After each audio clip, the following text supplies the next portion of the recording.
दोस्तों नमस्कार। Colonel Ajay, CEO Ajay astro money group first global astro finance digital channel से आपसे मुखातिब होता हूं। दोस्तों, स्टील इंडस्ट्री यानी इस्पात उद्योग, चाहे स्टेनलेस स्टील हो, फेरस हो, नॉन फेरस हो, इन सभी धातुओं पर यानी मेटल इंडस्ट्री पर लगातार अपडेट और विश्लेषण देने वाला देश का पहला चैनल है।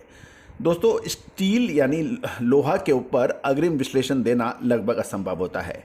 आपको विशेष जानकारियाँ और अग्रिम अनुमान के लिए आप हमसे पेड सर्विसेज के लिए भी संपर्क कर सकते हैं। दोस्तों, याद कीजिएगा, 10 में से 8 बार जब भी हमने आपको लोहे के अंदर अग्रिम विश्लेषण दिया है, तेजी का या मंदी का, वो अक्षर सत्य साबित हुआ है। आज खबर निकल के आ रही है कि दक्षिण कोरिया इस्पात कंपनी पास्को ने अपने 55 साल के इतिहास में पहली बार हड़ताल के कगार पर आ गई है, क्योंकि प्रबंधन यानी मैनेजमेंट और लेबर के बीच में वेतन वार्ता रुक गई है और लगभग 80% कर्मचारियों ने स्थिर वेतन पर चिंताओं का हवाला देते हुए हड़ताल के पक्ष में मतदान कर दिया है।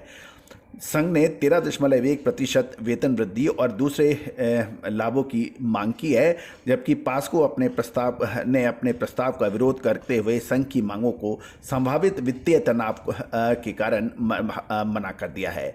हड़ताल के परिणाम स्वरूप दक्षिण कोरिया के इस्पात उद्योग और स्टील इंडस्ट्री के ऊपर विशेष प्रभाव पड़ सकता है। दूसरी महत्वपूर्ण खबर ये निकल के आ रही है कि प्रमुख भारतीय स्टील निर्माता जिंदल ने चेतावनी दी है कि भारत के स्टेनलेस स्टील उद्योग को उत्पादन बढ़ाने और बढ़ती मांग को पूरा करने के लिए महत्वपूर्ण यानी चैलेंजिंग चुनौतियों का सामना करना पड़ रहा है। विभिन्न देशों में स्क्रैप का संरक्षणवाद का बढ़ना एक बाधा उत्पन्न कर रहा है, क्योंकि भारत स्टेनलेस स्टील के निर्माण के लिए स्क्रैप स्टील पर बहुत अधिक निर्भर है और इस मुद्दे के समाधान के लिए भारत को स्क्रैप आत्मनिर्भरता हासिल करने के लिए काम करना चाहिए। इन बाधाओं के बावजूद देश के प्रमुख स्टेनलेस स्टील उपभोक्ता बने रहने की उम्मीद है। अनुमान है कि साल 2025 में 4.6 से 4.8 मिलियन टन और साल 2030 में 6.6 से 6.8 मिलियन टन की मांग होगी, जिसे ग्लोबल स्तर पर दूसरे सबसे बड़े एक स्टील कंज्यूमर के रूप में इसकी स्थिति भारत की बन सकती है। दूसरी ओर HRC IS 2062 प्राइमरी 2.5 से 80 mm के भाव फरीदाबाद में आज 58,900 रुपये प्रति मैट्रिक टन, दिल्ली के अंदर 58,700, लुधियाना में 59,300 और मुंबई में 57,500 के भाव रहे। HRC IS 2062 primary 2.5 to 8 mm के हैदराबाद के भाव 60,200 और कोलकाता के भाव 56,700 के रहे। दूसरी ओर ग्लोबल रीबार प्राइसेज के अंदर तेजी दर्ज हो गई है। गौरतलब है कि यदि हम पूरे ग्लोबल रीबार पे देखें तो अक्टूबर 23 से 31 अक्टूबर के बीच के अंदर टर्की के अंदर $550 से बढ़कर $560 रही और चाइना के अंदर $506 से बढ़कर $508 प्रति टन हो गए हैं।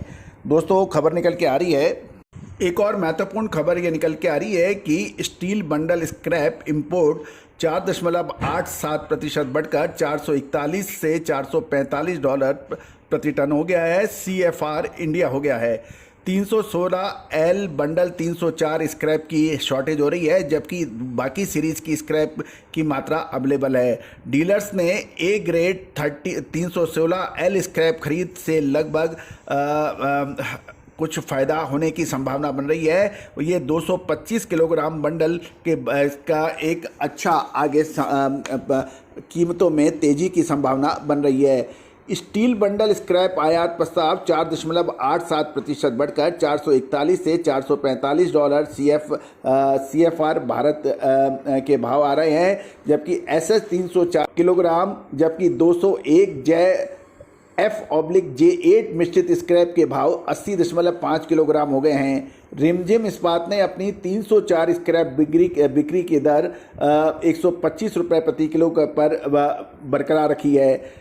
जिंदल की जो स्क्रैप की जो दाम है वो 304 रुपये 304 नंबर 127,800 रुपये टन, 316L 2,28,407 रुपये टन, JS पट्टा 80,500 टन, J8 पट्टा 78,500 रुपये प्रति टन, 430 60,000 रुपये प्रति टन। 316L स्क्रैप और बंडल 304 स्क्रैप की शॉर्टेज है, लेकिन 200 और 400 सीरीज़ की स्क्रैप की मात्रा भरपूर बताई जा रही है। दोस्तों, आने वाले समय में आपको स्टील के दामों के अंदर तेज़ी की संभावनाओं से इनकार नहीं किया जा सकता।